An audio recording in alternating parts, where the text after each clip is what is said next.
El miércoles 28 de marzo de 1787, a las 11 de la mañana, tuvo lugar el sismo llamado de San Sixto, en recuerdo al santo católico celebrado ese día. Un sismo que fue percibido en toda la Nueva España con una duración cercana a los 7 minutos.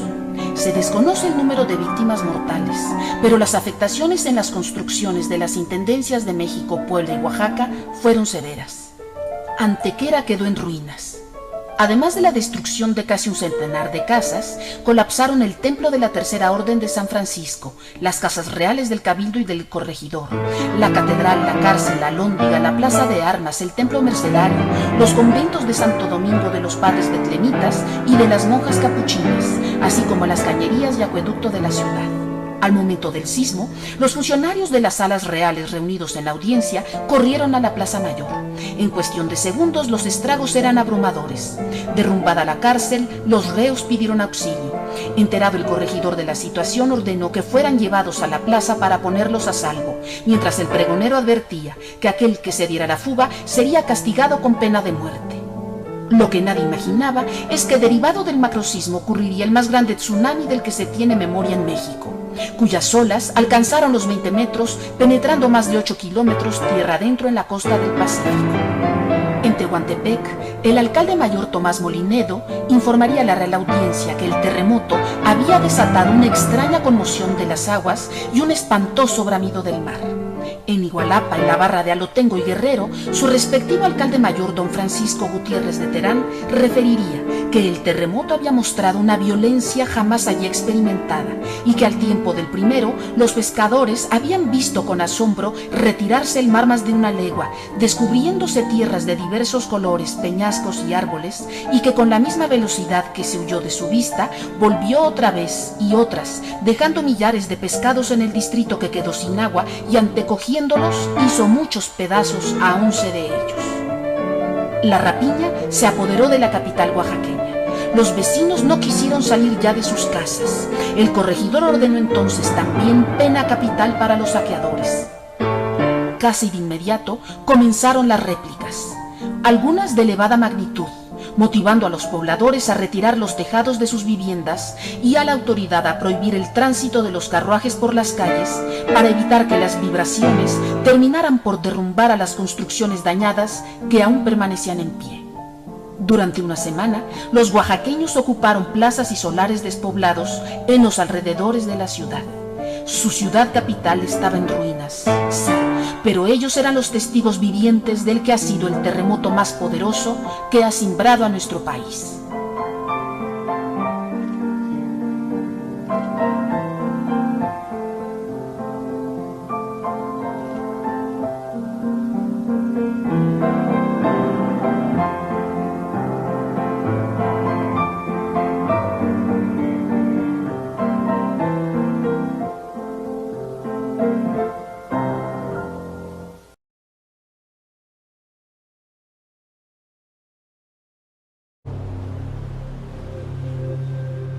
Los tsunamis, olas mortales de inmenso poder que pueden arrasar ciudades enteras en cuestión de segundos.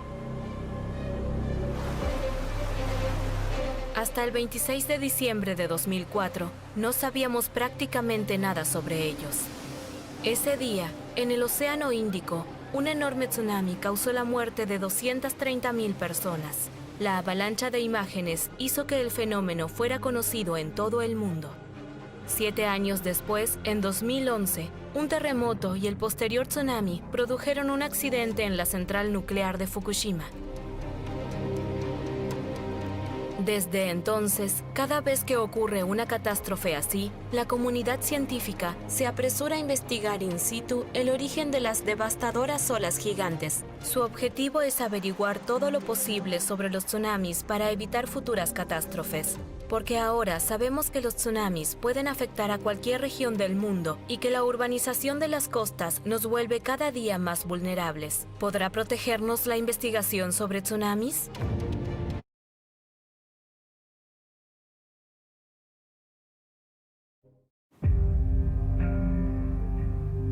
El viernes 28 de septiembre de 2018, un fuerte terremoto y el tsunami que lo siguió devastó parte de la bahía de Palu, en la isla indonesia de Celebes. En cuestión de minutos, 4.000 personas perdieron la vida y 79.000 debieron ser evacuadas. ¿Cómo pudo producirse este nuevo desastre en Indonesia después del devastador tsunami de 2004? La UNESCO y las autoridades indonesias enviaron a investigar las causas de la tragedia a 2 expertos en tsunamis, Kostas Sinolakis de la Universidad del Sur de California y el profesor Herman Fritz del Instituto de Tecnología de Georgia.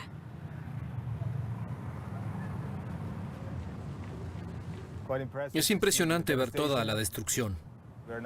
Ya han pasado 3 semanas. Aquí vemos por qué es tan importante venir lo antes posible. A más tardar, tan pronto como haya terminado el estado de emergencia. En cuanto empiece la recogida de escombros, se pierden pistas.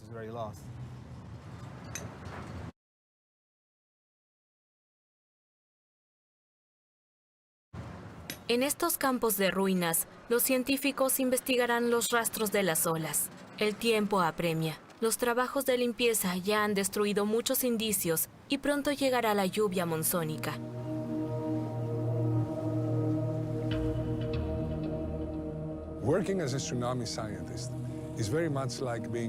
Un investigador de tsunamis es como el investigador de la escena del crimen. Aquí se han producido numerosos asesinatos, así que tenemos que reconstruir el orden de los hechos como si fuera un rompecabezas. ¿Derrumbó el tsunami las casas? ¿O ya se habían derrumbado durante el terremoto y el tsunami solo terminó de destrozarlas? ¿Qué hizo la gente? ¿Por qué unos murieron y otros no?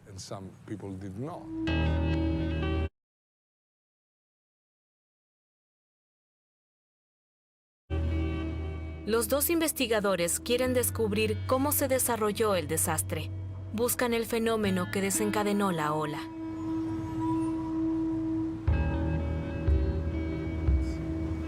En el pequeño pueblo pesquero de Bani, Kostas Sinolakis se encuentra por primera vez con sobrevivientes.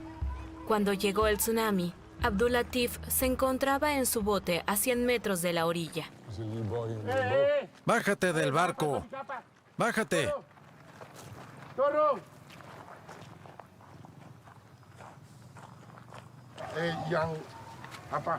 Cuando llegó la primera ola y la tierra tembló, corrí a cubierta. ¿Sintió los temblores de tierra en el barco? Sí, todo el barco se sacudía. Como bajó el nivel del agua, había encallado. ¿Qué hizo entonces? ¿Se quedó en el barco? ¿Se quedó en el barco? Me aferré adelante, al mástil.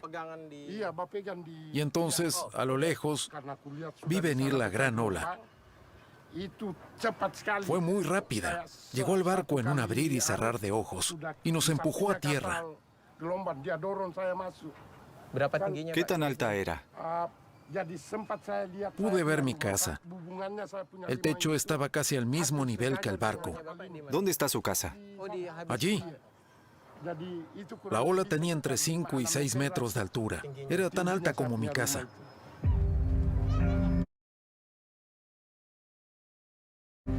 El tsunami es un misterio para Kostas Sinolakis. ¿Cómo es posible que se formase una enorme ola de 5 metros aquí, en estas bahías que hasta entonces se consideraban a salvo de tsunamis?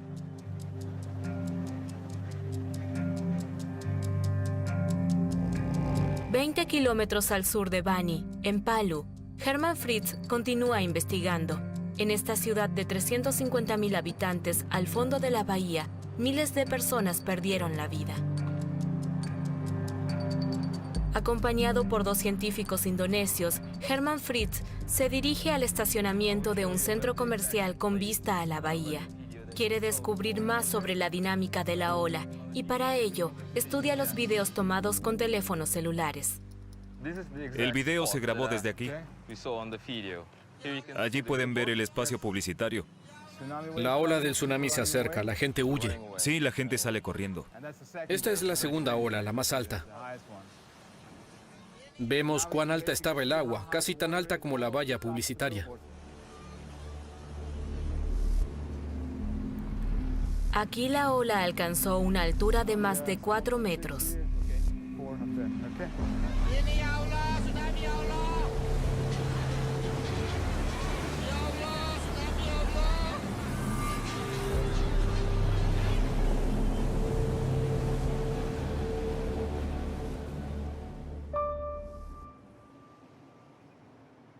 Para encontrar el origen del tsunami, Hermann Fritz quiere crear un modelo informático de la devastadora ola. Para ello, debe determinar su altura en distintos puntos de la ciudad y medir hasta dónde penetró tierra adentro. Aquí haremos algunas mediciones detalladas para crear un modelo 3D completo. Así crearemos un espacio tridimensional por el que pasarán las olas. Entonces podremos medir qué tan alta fue la ola en un momento dado y qué tan rápido avanzó por las calles y barrió las casas.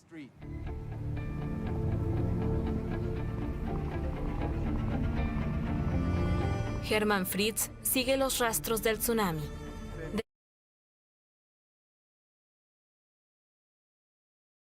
Después de inundar el estacionamiento, se adentró en la ciudad. Aunque esta mezquita se encuentra a 100 metros de la costa, aquí hay varios indicios de su fuerza. En esta reja quedaron atrapados algunos restos flotantes. Por eso sabemos que el tsunami alcanzó al menos esta altura. Aquí arriba vemos la línea que dejó el tsunami.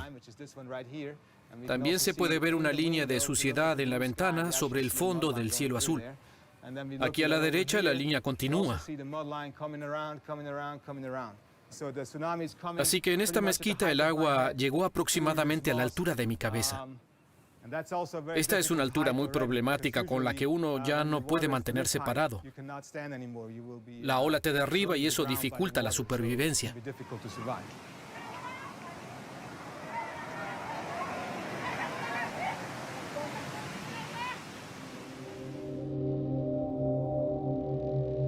Después de 3 días de mediciones en el lugar, los 2 científicos estadounidenses y sus colegas indonesios crean una primera simulación del tsunami que azotó la bahía de Palu.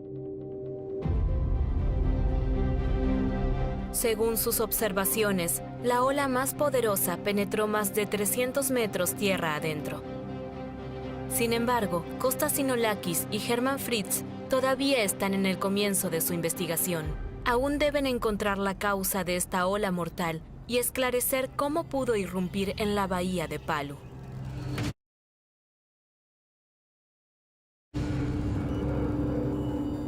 Tu significa puerto.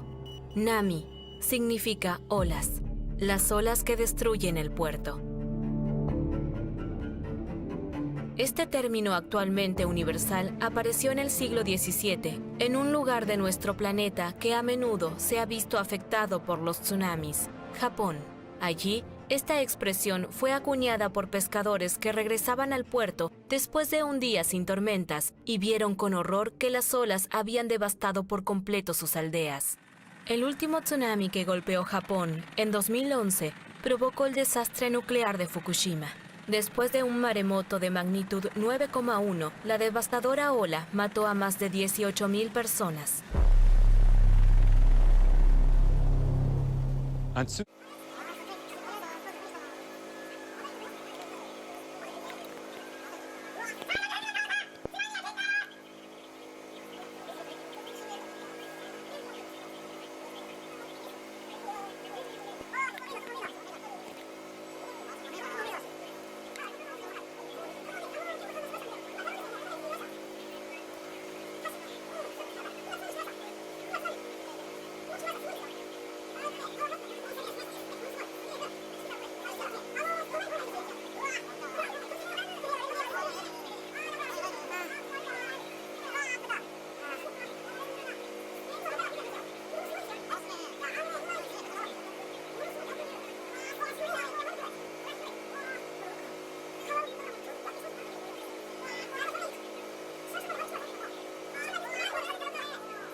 Los tsunamis no tienen orígenes meteorológicos.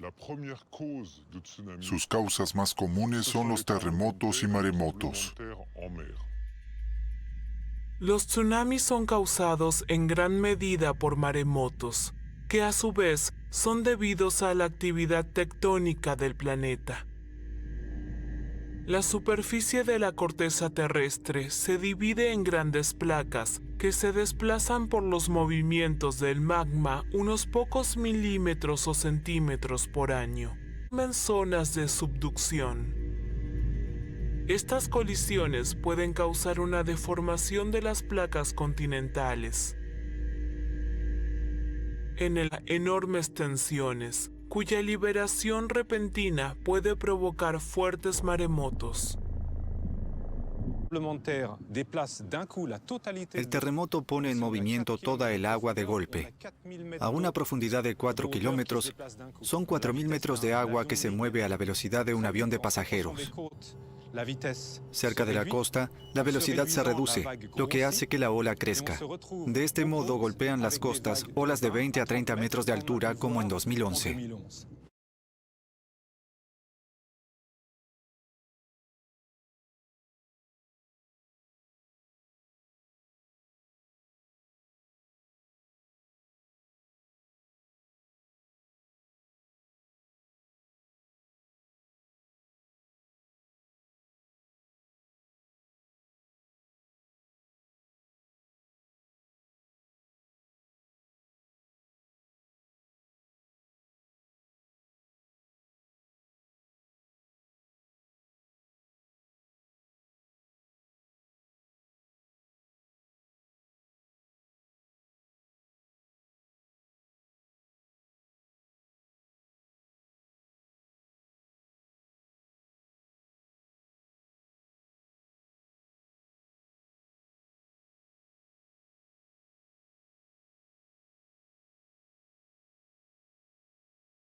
¡Arranquen bien más! ¡Los de abajo! ¡Cuidado! ¡Súbanse para arriba! ¡Mira! La media ola. Mira la que viene allá.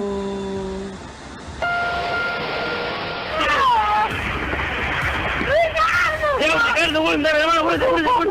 ¡Dale, abuela, cuidado! ¡Ricardo!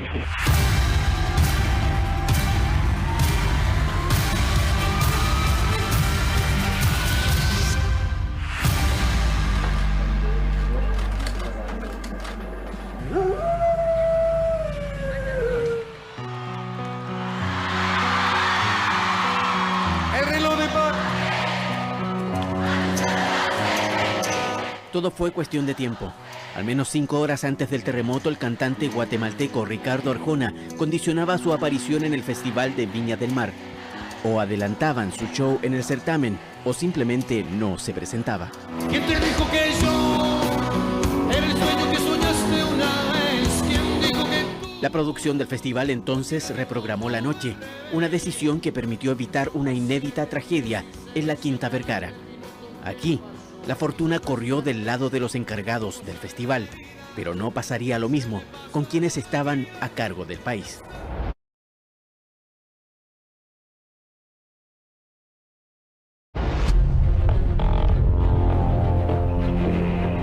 Como nunca antes, este nuevo capítulo de nuestra historia se escribiría con centenares de registros audiovisuales capturados por testigos directos.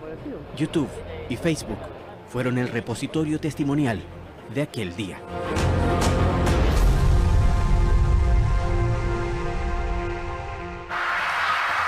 Terremoto de 8,3 grados en la escala de Richter despertó esta madrugada a gran parte del país. Un edificio de 15 pisos se desplomó totalmente en el sector de la costanera de Concepción. Pero el mar llegó hasta el pueblo, arrasando con ferias artesanales, casas. El éxodo es masivo. Es una zona que va entre Concepción y el sur de la sexta región, que no tenía un terremoto desde aproximadamente 1835, que fue el terremoto que experimentó Charles Darwin.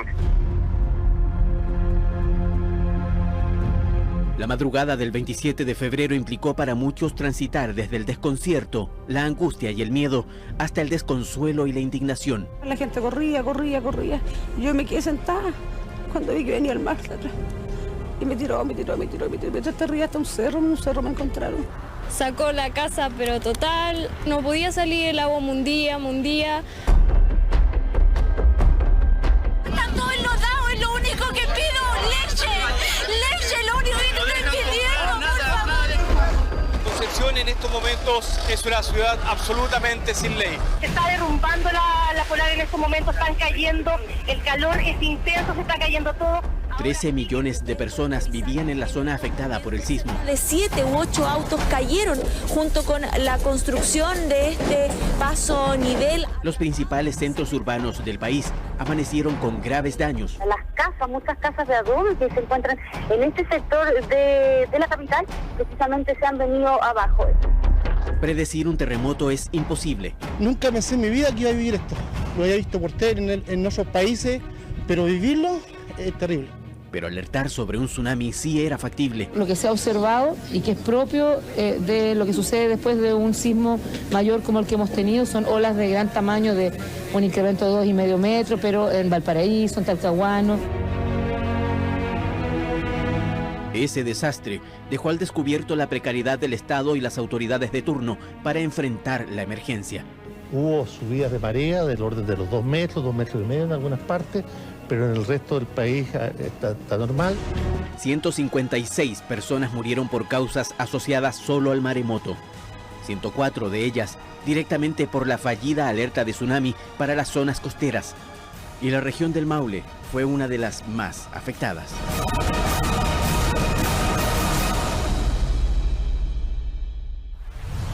El mar se recoge, hay una calma, pasan 10 minutos y de repente un ruido ensordecedor,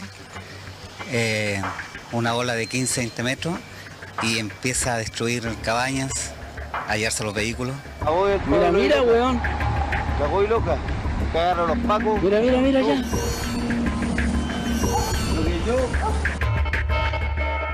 Aquí vienen las olas de 4, 5, 6 metros que arremeten una y otra vez.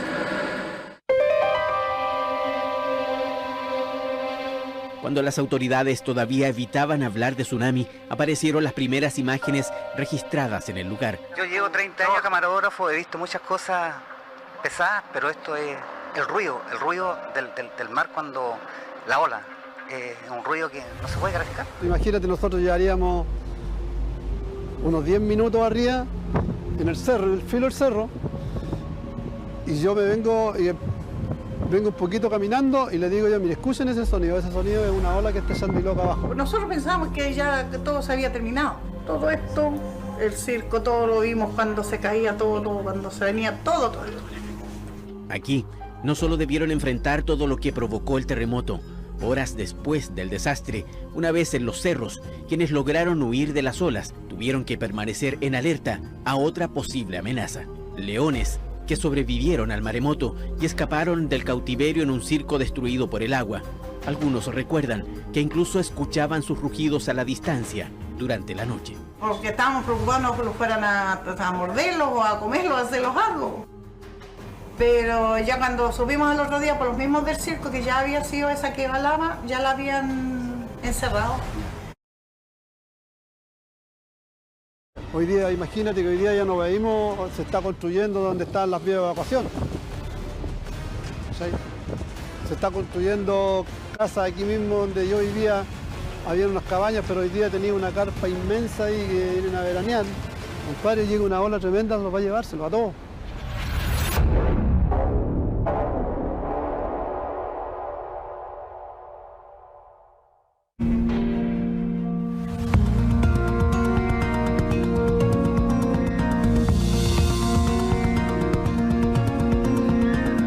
La comuna de Peyúgue recuperó hace tiempo toda la actividad turística que da vida a este lugar y sus dos balnearios más importantes. ¿Ves la bandera cómo está? La zona se hizo conocida tras el terremoto por esta fotografía, la del artesano Bruno Sandoval. En medio de la destrucción, posó con esta bandera y se transformó en símbolo de esperanza para un país golpeado una vez más por el desastre. Nosotros salimos así oscuras y salimos hacia el cerro de arriba. Y los vecinos no pudieron salir, quedaron adentro. 3 olas desintegraron el pueblo, provocando que familias completas fallecieran. La zona del Mariscadero en Peyúgue fue una de las más afectadas por el oleaje, y en Curanipe la tragedia marcó a quienes acampaban en este lugar. Hoy, buena parte del sector afectado por el tsunami está nuevamente poblado, y si bien el camping municipal de Curanipe cuenta con señalética, algunos de sus habitantes afirman que la información es insuficiente. Hay poca información sobre el sistema de evacuación. No han dicho nada. O sea, uno se guía por los carteles que hay, pero son muy poco visibles. 45 personas fallecieron en esta comuna a causa del tsunami. Precisamente muchos de ellos turistas que no supieron cómo reaccionar ante la emergencia.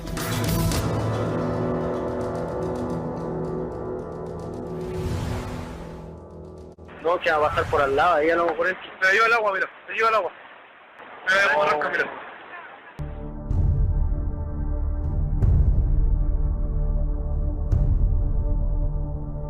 A 10 años, muchos de los sobrevivientes en Constitución reconocen que fue gracias a la memoria colectiva, la tradición oral y una importante cuota de fortuna que la cifra de fallecidos no fue mayor.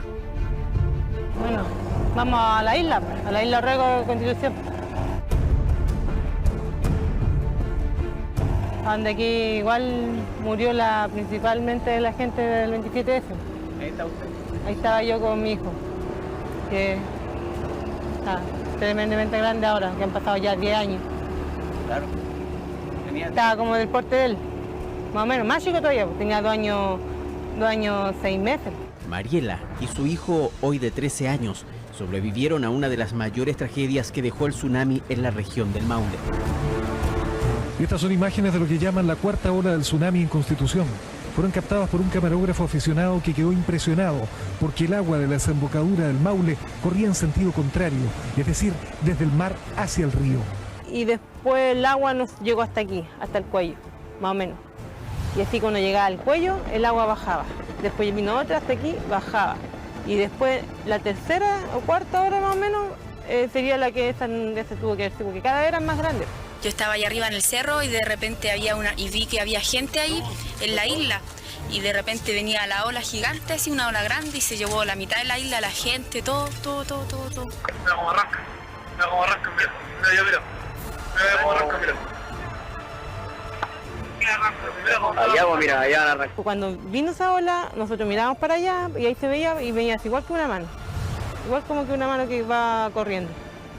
Y ese seguramente reventó más cerca, entonces allá como que no empezó a hacer así. Pasé por todos los árboles, entre medio de los árboles. Salió el Tommy primero y salí yo.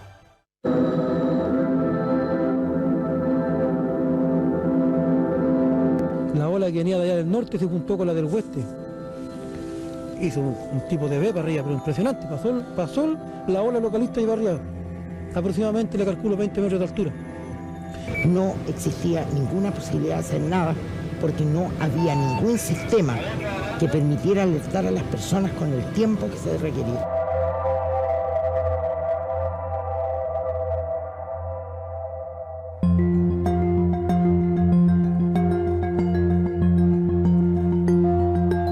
Dos días después, encontrarían el cuerpo de su hermana.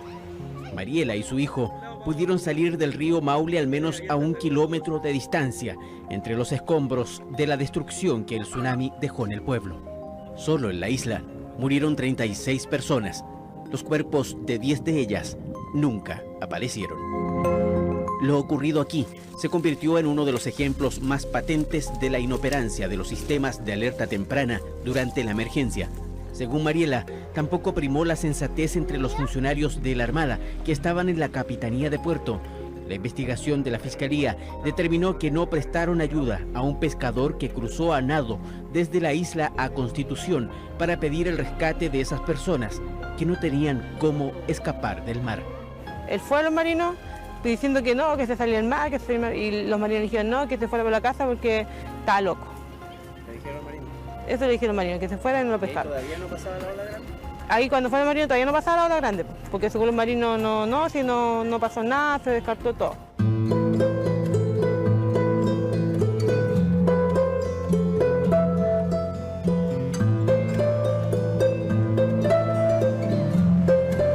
El memorial en Isla Orrego no solo busca recordar a las víctimas, un pilar representa también la altura que alcanzó el mar en este punto. La idea es tener presente ese hecho y todo lo que falló el 27 de febrero del 2010.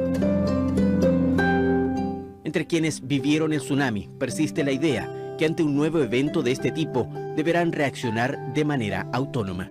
Para que no se lo olvide, porque como no pasa muy seguido esto, la gente de repente se confía, pero en este caso la juventud, porque los que vivimos eso hay que puro arrancar, ¿no? Por lo menos yo, si estoy en una parte así cerca del río, yo sé que tengo que arrancar ahora, porque ya lo viví una vez y no creo que voy a querer vivirlo otra vez.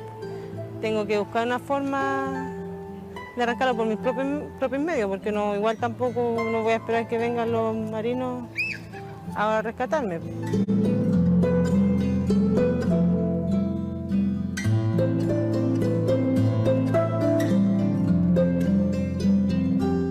...90 personas murieron en la costa de la región del Maule solo por efecto del tsunami. Quienes sobrevivieron saben que hoy pueden contar su historia, no precisamente gracias al sistema de protección civil. Reconocen los avances en alarmas, protocolos, comunicaciones, pero el trauma de ese 27 de febrero les impide todavía, a 10 años del maremoto, volver a confiar en ese sistema.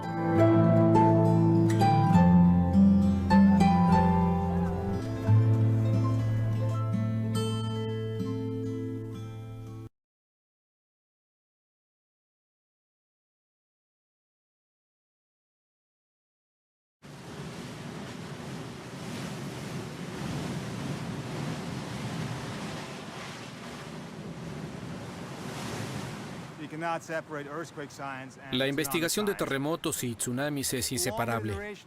La duración de un terremoto da una muy buena idea de cuán fuerte o devastador es. Es similar a una cremallera. En un terremoto poco fuerte, el área de ruptura y por lo tanto la duración es corta. En un terremoto fuerte como el de Sumatra de magnitud 9 o como el de Japón, la cremallera se abre de par en par y la sacudida dura varios minutos.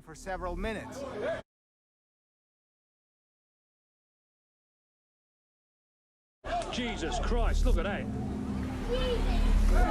Fucking hell.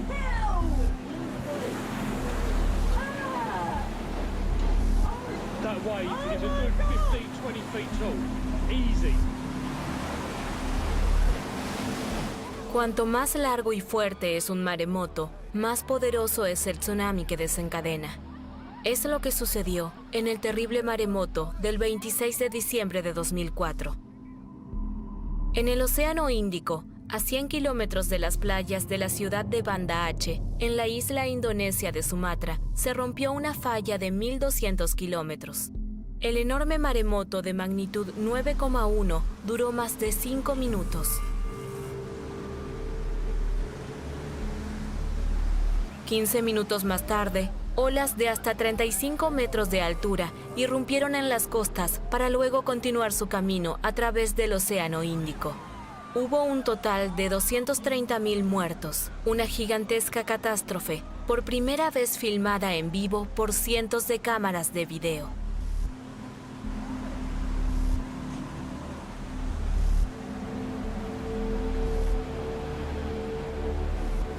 Esta tragedia reveló al mundo entero el poder devastador de los tsunamis, de los que hasta entonces no se sabía prácticamente nada.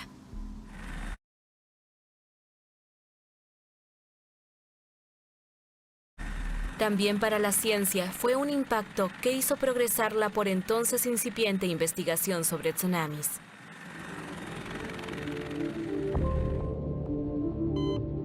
Desde 2008, la UNESCO elabora un mapa mundial de tsunamis que se actualiza constantemente. En los últimos 3 milenios, se han producido 1.200 tsunamis confirmados. Desde los relativamente inofensivos, los puntos blancos, hasta los más devastadores, en rojo. Cada uno de estos puntos marca un potencial riesgo futuro de tsunami. El 70% de estas olas se originan a lo largo del anillo de fuego del Pacífico, donde se concentran numerosas zonas de subducción.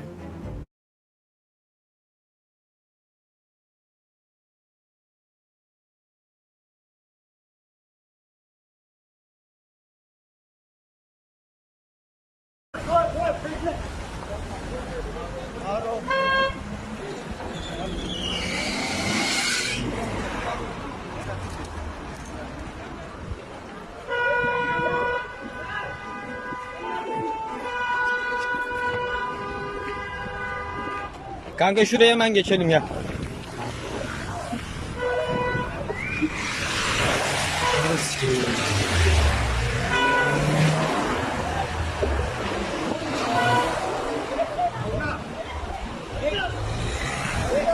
Gelin bakmayın öyle. Bu tarafa çıkın. Orası daha çıkın. Gelin.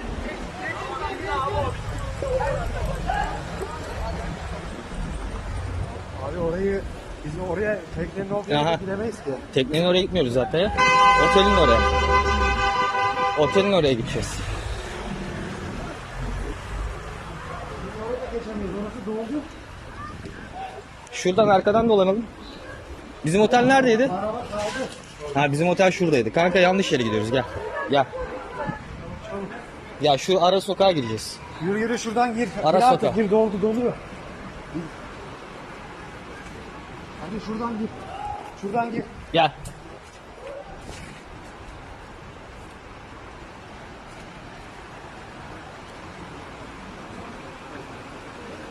İnanılır gibi değil ya.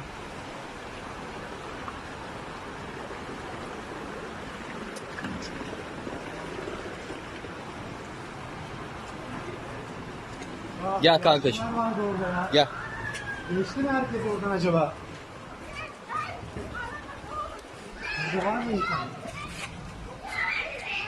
Yardım edebileceğimiz birileri varsa bakalım. Bakalım.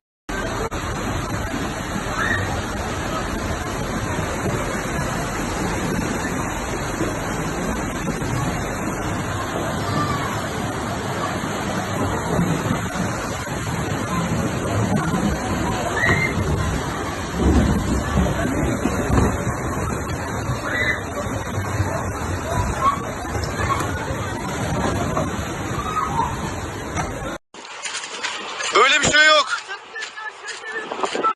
Alaçatı'da deniz çekiliyor. Alaçatı'da tsunami son dakika. Yok mu? Böyle bir şey yok.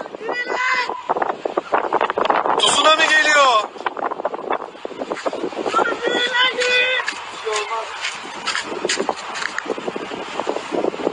Vay arkadaş, böyle bir şey yok.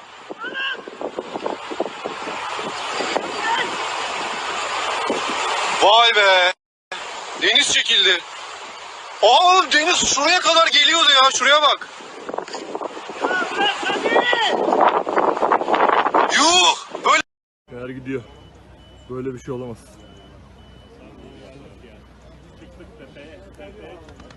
Gidiyor tekrar.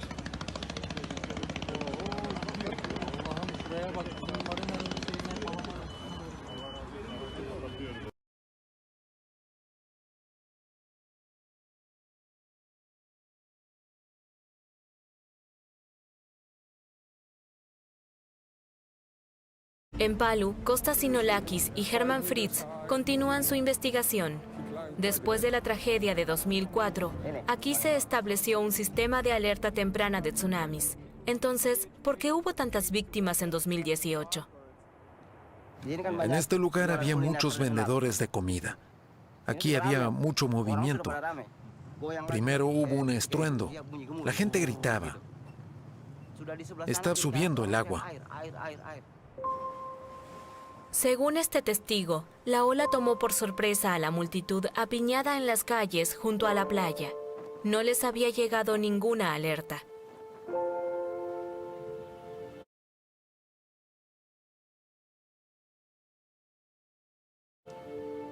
Continuamos nuestra investigación en el Centro de Monitoreo de Tsunamis en la capital de Indonesia, Yakarta. En esta torre de control se monitorea la actividad sísmica de toda Indonesia, incluyendo la bahía de Palu. Gracias a la investigación global, en caso de que se produzca un maremoto, los algoritmos simulan la formación de tsunamis. Así, es posible advertir a la población antes de que lleguen las primeras olas. Desde la inauguración del centro en 2008, se han emitido 22 advertencias y se ha salvado un número significativo de vidas. Entonces, ¿por qué no se advirtió de que un tsunami se dirigía hacia Palu el 28 de septiembre de 2018? La sismóloga Kian Purnasinki estaba de servicio esa noche. El terremoto de Palu tuvo una magnitud de 7 durante 2 minutos. Inmediatamente después, la magnitud aumentó a 7,7. En ese momento, corrí hacia el terminal de observación y simulación de tsunamis. A primeras horas de la tarde, el centro de monitoreo registró un terremoto 80 kilómetros al norte de la bahía. El epicentro está aquí y Palu se encuentra allí. Según el modelo informático, este sismo solo representaba un riesgo moderado de tsunami. Aún así, se emitió una advertencia dentro del tiempo establecido, es decir, 5 minutos después del terremoto. ¿Qué sucedió entonces?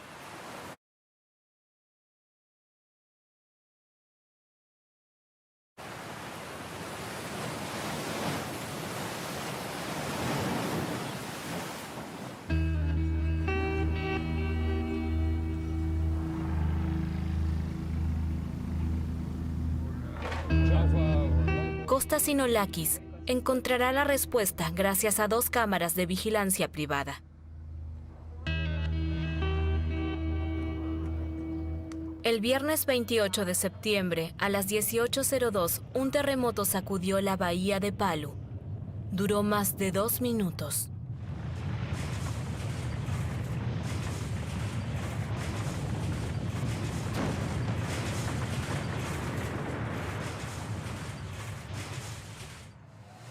¿Cómo vivió este terremoto? Fue increíble. ¿Podía mantenerse en pie? No, estaba debajo de la segunda cámara y me agarré a la puerta. Después se calmó y salí. ¿Pensó después del terremoto qué tan cerca del agua podría producirse un tsunami? Siempre se decía que no podía haber tsunamis en una bahía, solo en mar abierto. Y, sin embargo, llegó hasta aquí. Estas imágenes proporcionan a los investigadores información temporal importante. La indicación horaria muestra que apenas pasaron 2 minutos entre el final del terremoto y la llegada del tsunami.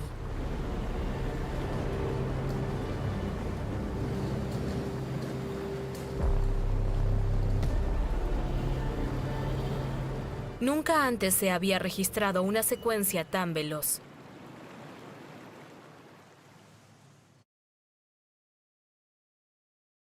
La alerta de tsunami del sistema de alerta temprana en Yakarta se emitió cuando la ola ya había irrumpido y los sistemas de comunicación de Palu ya estaban destruidos.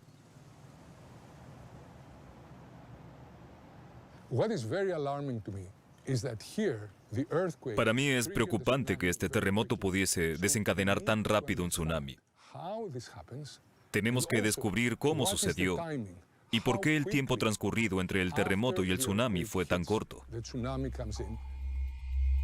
Según las simulaciones del centro de monitoreo, una ola originada a 80 kilómetros de la bahía, cerca del epicentro, habría tardado casi un cuarto de hora en llegar a Palu.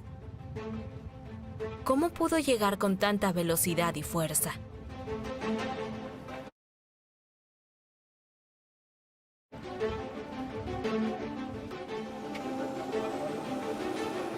Para avanzar en sus pesquisas, los investigadores deciden sobrevolar la bahía.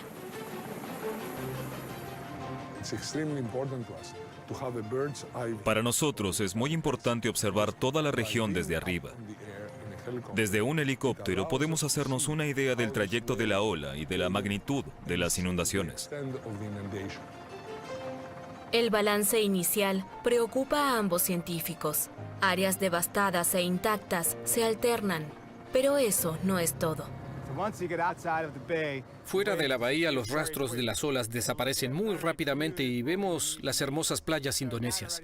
Así que está claro que debemos limitar nuestra búsqueda de las causas a la bahía.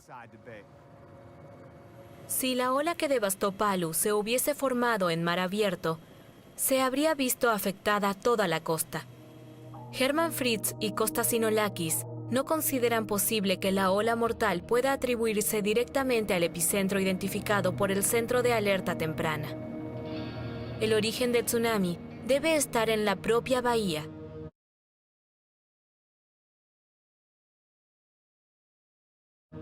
Herman Fritz y su colega indonesio Gegar Parasetia regresan a la costa occidental para averiguar cómo pudo formarse un tsunami en un lugar tan resguardado. Gegar Parasetia ha recibido nuevos videos grabados muy cerca. El barco sigue ahí, en el mismo lugar. Así que ves el punto de partida. Y ahora comienza el deslizamiento de tierra. Un deslizamiento de tierra en la costa, quizás provocado por el terremoto, produce una pequeña ola semicircular que se aprecia bien en el video. Creo que el tsunami es el resultado de un deslizamiento de tierra local. Aquí se levanta y se arrastra mucho material suelto.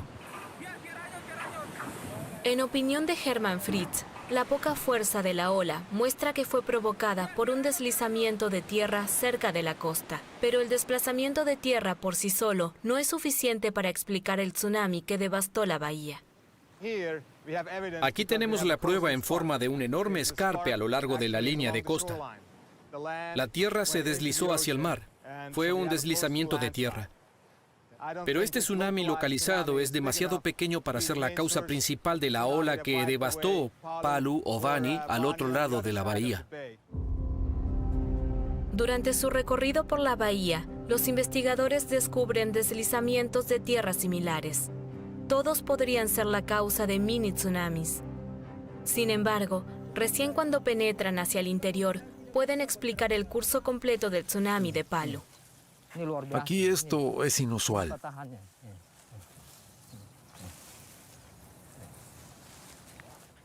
Esta es la grieta. Se abrió por los temblores, se cerró de nuevo y luego se volvió a abrir. Unos cientos de metros más adelante, un segundo testigo muestra la magnitud de la destrucción. Se derrumbó toda la hilera de casas. Todas se derrumbaron al mismo tiempo, de sur a norte, como muestra la posición inclinada de aquella casa. Una gran grieta atravesó la ciudad y provocó el derrumbamiento de los edificios. Una grieta que se extendió varios kilómetros por la bahía.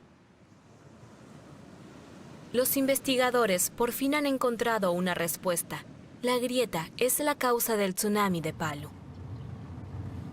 Después de 5 días de investigación in situ y meses de análisis de datos, se ha podido reconstruir el curso de los acontecimientos. El 28 de septiembre de 2018, a las 18:02, se produjo un terremoto de magnitud 7,5 a 80 kilómetros de Palu. Pero su epicentro no fue el origen del tsunami. Las ondas sísmicas se propagaron por el interior de la Tierra a la vertiginosa velocidad de 900 kilómetros por hora, causando la grieta que atraviesa la bahía. De inmediato se produjeron en la costa otros deslizamientos de tierra que crearon varios mini tsunamis. La energía de todos estos mini tsunamis se acumuló en la depresión de la bahía hasta que se formó una poderosa ola que golpeó la ciudad. Herman Fritz y Kostas Sinolakis han terminado su investigación. El estudio del tsunami de la bahía de Palu contribuirá a mejorar los algoritmos de los centros de alerta temprana. Antes pensábamos que los tsunamis solo se producían en regiones con zonas de subducción. Hoy sabemos que los tsunamis como este son posibles en prácticamente cualquier lugar donde haya un terremoto. Esto nos preocupa mucho, porque podría haber terremotos similares en Seattle, en el sur de California, en el Caribe y en el Mediterráneo.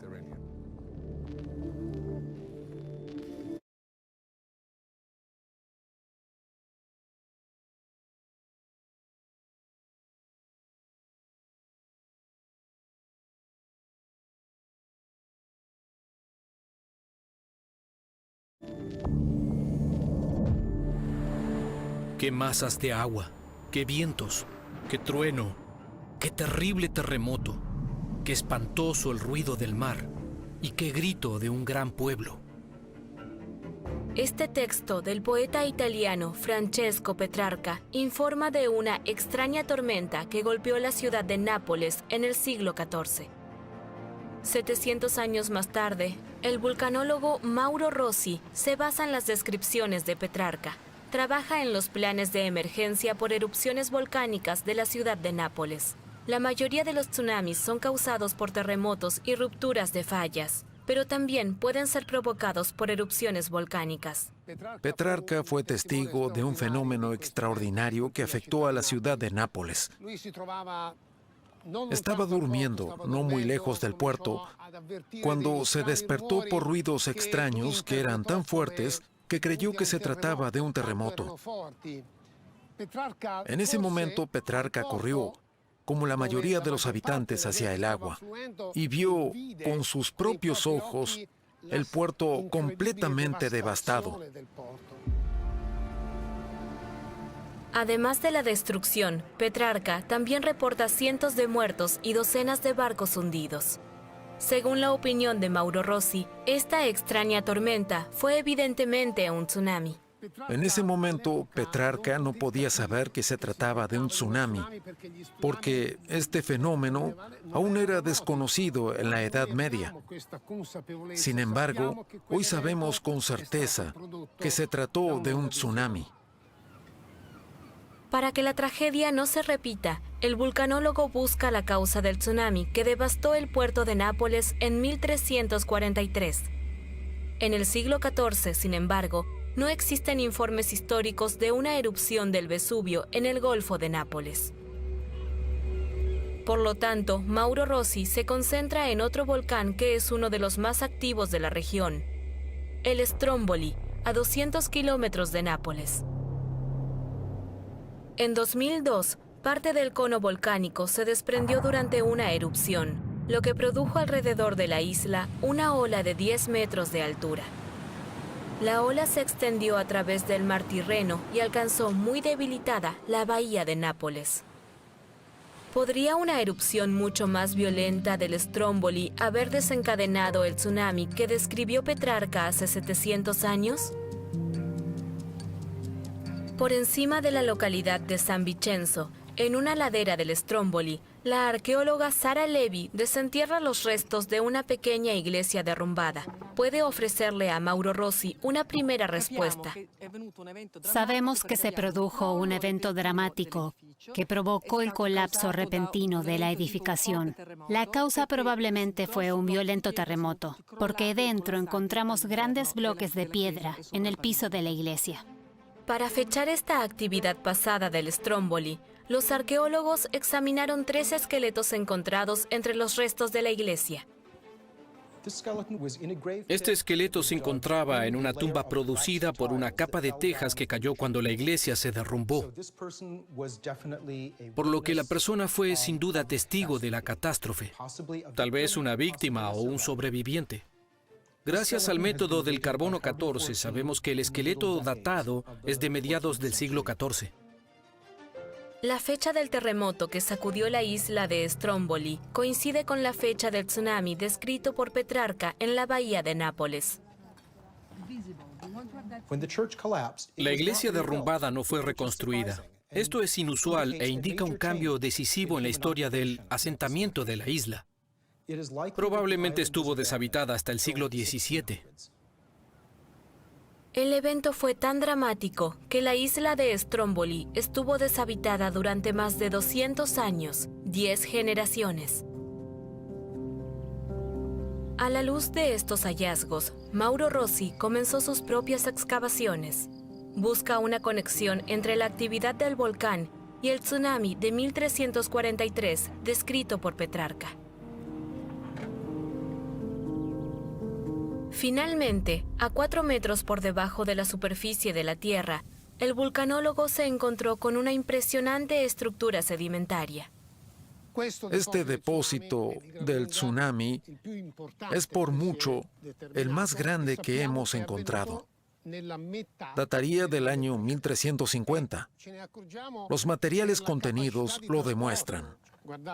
Observe estos guijarros grandes de corte redondo. Solo pueden provenir de la playa. Elementos de este tamaño prueban la fuerza extraordinaria que tuvo este tsunami. Para el vulcanólogo, todo encaja. La gran ola que arrastró los guijarros 200 metros de la playa se produjo exactamente al mismo tiempo que la erupción volcánica que destruyó la pequeña iglesia de la isla. Entonces, efectivamente existe una conexión entre la erupción y el tsunami, la Sciara del Fuoco. En esta impresionante pendiente se acumulan todos los materiales volcánicos lanzados por el Stromboli. Hace 700 años después de la erupción podría haberse producido una avalancha de escombros en la Sciara del Fuoco, en la que varios millones de toneladas de material se deslizaron hacia abajo y causaron un tsunami que se extendió hasta la bahía de Nápoles. Dada la actividad actual del Stromboli, asumimos que la Sciara del Fuoco está actualmente tan sobrecargada como lo estaba en el momento del tsunami que describe Petrarca.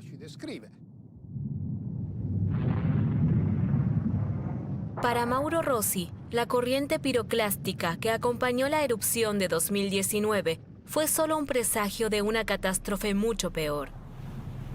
El vulcanólogo cree que la Sciara del Fuoco podría precipitarse al mar en cualquier momento.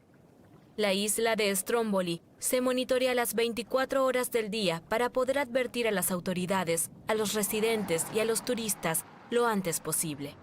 Sin embargo, ¿cuáles serían las consecuencias de un tsunami que impactase sobre una metrópoli de millones de habitantes como Nápoles? La población no es consciente en absoluto de que un tsunami provocado por el Stromboli también podría afectar a Nápoles. En el caso de fenómenos naturales poco frecuentes, las personas tienden a no ver ningún peligro inmediato. Un modelo de computadora muestra la propagación del tsunami de 1343. Da una idea de lo que le podría esperar a Nápoles. El tsunami tardaría poco menos de 30 minutos en extenderse desde Stromboli hasta el Golfo de Nápoles. Las consecuencias serían inimaginables. Todas las embarcaciones que se encuentran detrás de mí en el puerto serían arrojadas a las calles. Las masas de agua se precipitarían al metro y ahogarían a todos los pasajeros. Calles concurridas se inundarían. Realmente sería un escenario apocalíptico. Sin una advertencia temprana, sucedería exactamente eso.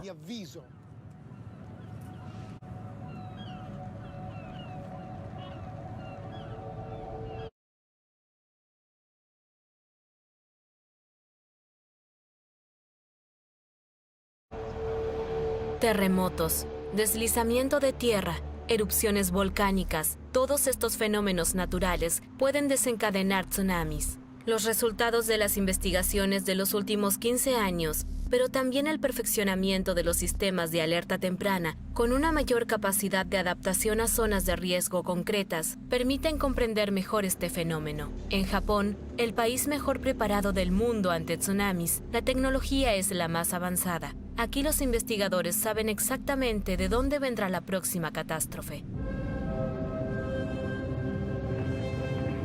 Estas imágenes son un spot de las autoridades japonesas que se emitió en marzo de 2018 para preparar a la población ante un tsunami. Los científicos estiman que existe una probabilidad del 80% de que suceda en los próximos 30 años. La película explica con habilidades pedagógicas los comportamientos necesarios y al mismo tiempo describe de manera bastante fatalista la escala esperada del desastre, 350.000 muertos, así como daños que afectarán a la economía japonesa durante 20 años. La causa, un terremoto en la fosa de Nankai, que se extiende más de 900 kilómetros a lo largo de la costa occidental del país. En la fosa de Nankai, el peligro es especialmente grande porque allí se encuentran todos los centros económicos japoneses: Tokio, Osaka y Nagoya. Todas estas ciudades se encuentran en la zona de riesgo. Hasta la fecha, no existe una tecnología con la que puedan predecirse los terremotos. Por lo tanto, los japoneses han desarrollado un sistema de monitoreo que hace sonar la alarma al primer temblor. Tenemos que reconocer los movimientos lo antes posible y entonces emitir una advertencia. Ese es el propósito de la red DONET, en las afueras de la bahía de Osaka. La red DONET es el sistema de alerta de terremotos más grande del mundo. 29 pequeñas estaciones submarinas con sensores de presión, sismógrafo y acelerómetro directamente en la falla frente a la costa de Osaka pueden advertir a la población ante el primer temblor. El tsunami llegaría a las primeras ciudades en el transcurso de 3 a 5 minutos, con olas de 20 a 30 metros de altura. Entonces irrumpiría en la bahía de Osaka e inundaría partes de Osaka y Kobe, especialmente las islas artificiales. Allí esperamos olas de 3 a 5 metros de altura después de 30 a 45 minutos.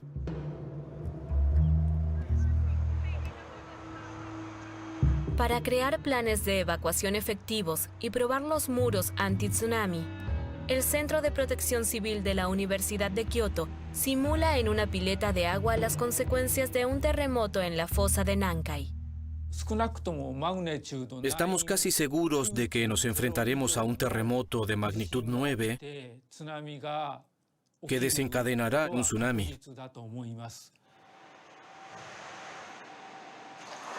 Tetsuya Hirashi ha simulado la llegada de una ola de una altura media de 20 metros. Esto corresponde a un edificio de 6 pisos en una ciudad directamente frente a la fosa de Nankai. Aunque los muros anti-tsunami debilitan la fuerza de las olas, estas barreras se verían rápidamente superadas por una masa de agua de varios metros de altura. Los experimentos en la pileta de agua se complementan con modelos informáticos.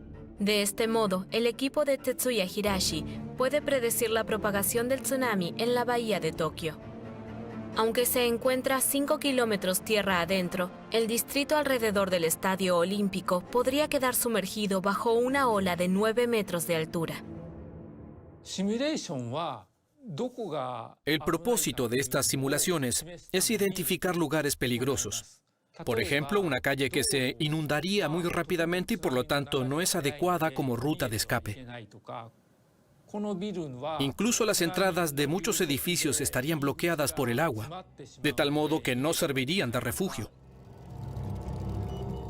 Sobre la base de estas simulaciones por ordenador, la Universidad de Kioto ha elaborado un plan de evacuación interactivo. En caso de emergencia, una aplicación móvil muestra la propagación de las olas e indica las zonas seguras más cercanas. Recibimos la información en nuestros teléfonos móviles y en Internet. La televisión también envía advertencias con instrucciones sobre qué hacer para ponerse a salvo.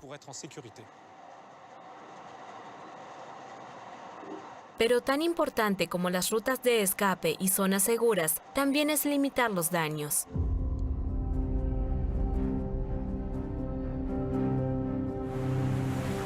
Como mostró el tsunami de 2011, las áreas portuarias se encuentran entre los lugares más peligrosos para permanecer. Los barcos pueden convertirse en enormes proyectiles. Para Hirotada Hashimoto, de la Universidad de Kobe, su rápida evacuación tiene prioridad en caso de emergencia. La bahía de Osaka es muy concurrida durante el día. Por allí transitan constantemente entre 30 y 50 barcos. No hay garantía de que, en caso de un tsunami, una situación que muchos nunca han experimentado antes, todos mantengan la cabeza fría y abandonen la bahía con sus barcos, uno tras otro y en orden. Por lo tanto, estamos desarrollando un sistema inteligente que permita una evacuación automática de los barcos. A pesar de los avances tecnológicos, Japón parece estar en estado de incertidumbre. La enorme ciudad de Osaka, que con sus 8 millones de habitantes es el segundo centro económico más grande del país, fue construida sobre terraplenes bajo el nivel del mar y está rodeada por muros de protección a lo largo de cientos de kilómetros. En 2011, el terremoto debilitó todos los muros. Parte de ellos se derrumbó durante el terremoto, de modo que ya no había ninguna protección eficaz ante el tsunami.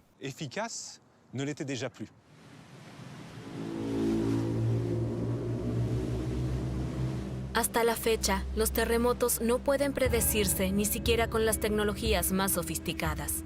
En estas islas artificiales fueron construidos apartamentos, centros comerciales y se establecieron numerosas industrias petroquímicas. En caso de emergencia, en definitiva, es la formación y la buena capacidad de reacción de la población lo que puede salvar muchas vidas.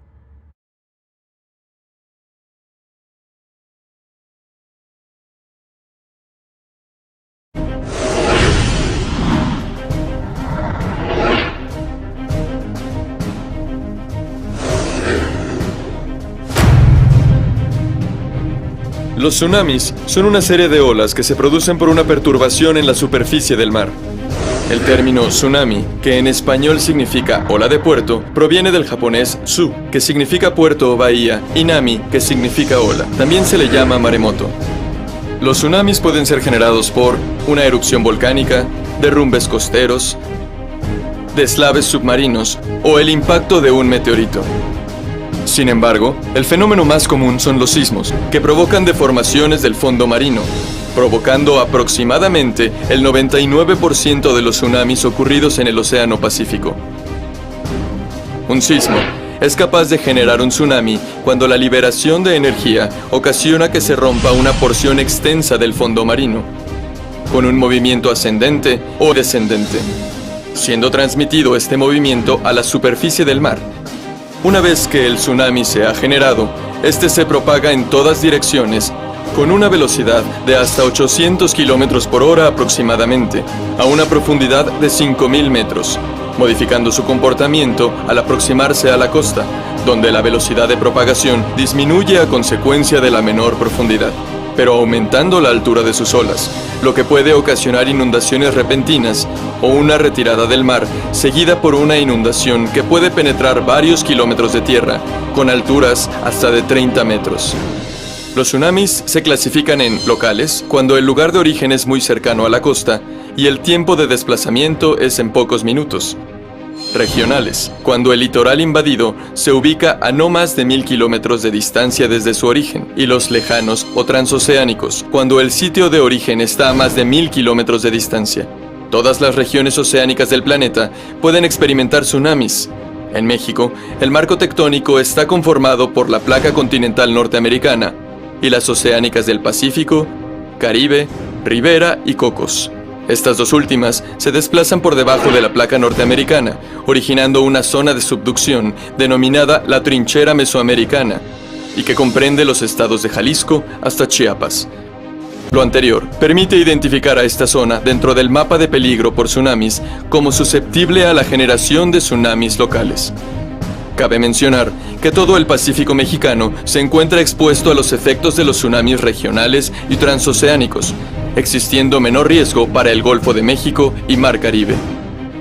Históricamente, los sismos ocurridos en nuestro territorio con magnitud superior a 7, capaces de generar un tsunami, se han presentado desde Jalisco hasta Chiapas. Sin embargo, se identifican dos segmentos conocidos como brechas sísmicas, donde esto no ha ocurrido en más de 100 años, por lo que se continúa acumulando energía que no ha sido liberada. Debido al gran riesgo que los tsunamis representan para las costas mexicanas, se crea el Sistema Nacional de Alerta de Tsunamis, con su centro operativo denominado Centro de Alerta de Tsunamis, el cual opera las 24 horas del día, los 7 días de la semana, monitoreando la actividad sísmica del territorio nacional y las variaciones del nivel del mar, que permiten evaluar el potencial de generación o existencia de un tsunami, diseminando esta información por medio de boletines informativos, de alerta, de seguimiento o de cancelación de alerta, los cuales sirven de argumento a las autoridades encargadas del manejo de emergencias para tomar las acciones encaminadas a salvaguardar a la población.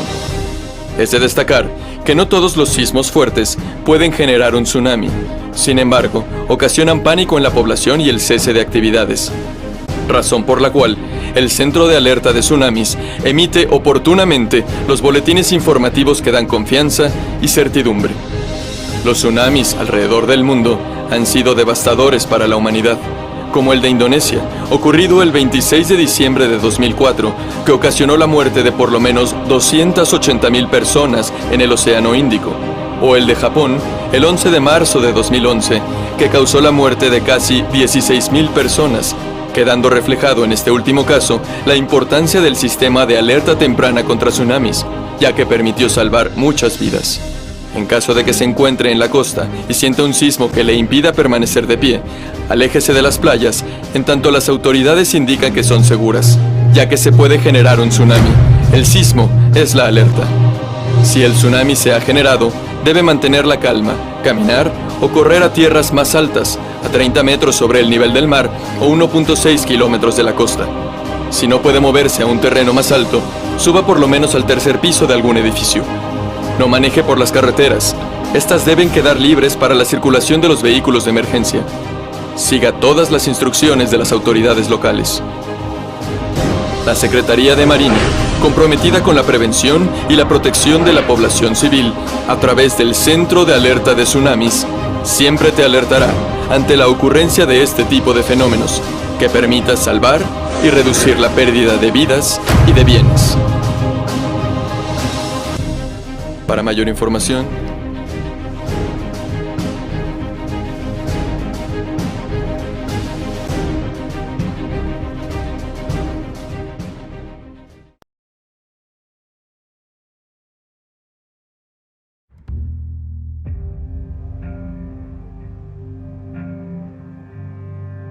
creemos dominar la naturaleza, pero en realidad ella nos domina a nosotros.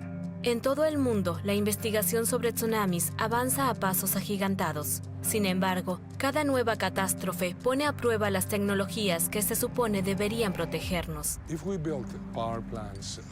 Con la construcción de nuevas plantas de energía, hospitales, edificios públicos o de viviendas en una zona de alto riesgo, nos volvemos un poco más vulnerables. Y en algún momento nos damos cuenta de que nuestra vulnerabilidad en caso de desastre en todo el mundo aumenta, en lugar de disminuir. Las costas atraen a las personas. Sin embargo, su urbanización desenfrenada termina cada vez de forma más trágica. Aunque tecnologías cada vez más sofisticadas nos adviertan con la máxima antelación posible, interpretar a la naturaleza con conocimiento de causa continuará siendo vital. Nosotros advertimos en todo el mundo. Si están cerca de la costa y perciben el más mínimo temblor que dure más de 15 segundos, aléjense de la playa.